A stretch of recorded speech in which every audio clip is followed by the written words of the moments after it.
Hi there, it's Louise with your Timeless Craft Mama, and today I'm sharing a project for A2Z Scraplets design team as part of my 12 Days of Christmas YouTube projects. Now this layout I've entitled Hello Happy Days, and it's going to incorporate a number of different features and elements for you to try. The first thing I've done is chosen my photos and started with some white cardstock. Now I'm using a Tim Holtz Distress ink pad through a stencil, and you can see that I'm using both sides of the stencil to give kind of a slightly different take on that stamped image.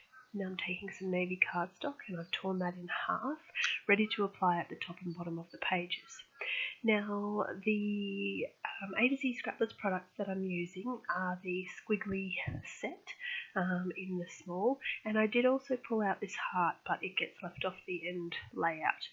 So off camera I'm going to go ahead and take out my A2Z Scraplets chipboards, and you'll see I'm going to bring those back and give them a coat of embossing powder. So just using the dabber and this navy embossing powder. The squiggly lines, I didn't want them to be perfectly covered, so it's a really rough coverage of that embossing powder. Some of the raw chipboard I wanted that to poke through and just add to that element of the page where it sort of has that raw kind of look.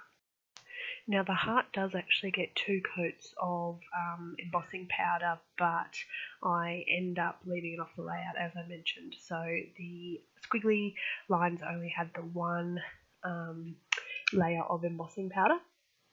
Now when I'm putting this layout together, I sort of had a semicircle kind of idea in my head. So with the photo at the top in that semicircle, and then the other half of the circle upside down at the bottom was what I sort of wanted to do with this layout, but the semicircle hadn't quite come out the way I wanted it, so I ended up making a triangle with some twine, and that's how I sort of separated these two elements.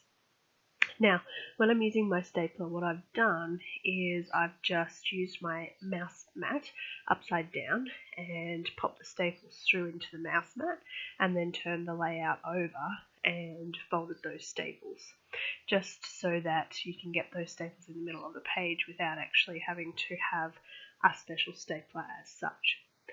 Now my photo has been mounted up on some card, and it's kind of pretty raw. I didn't want to add too much to the photo, so it's got no paper backgrounds. This is more about monochrome at the moment, which is what a lot of my scrapping style seems to be. So I've gone ahead with some acrylic paint watered down, added some splatters. A bigger brush will give some bigger splatters as well, and that's going to give me just another base to add to that page. So I'm putting the rest together. I'll adhere everything down, and this layout is done. Nice and quick and easy, couple of different techniques and mediums for you. So I hope you've enjoyed that. Thanks so much for watching. Don't forget to check out A2Z Scraplets, and of course subscribe to my YouTube channel.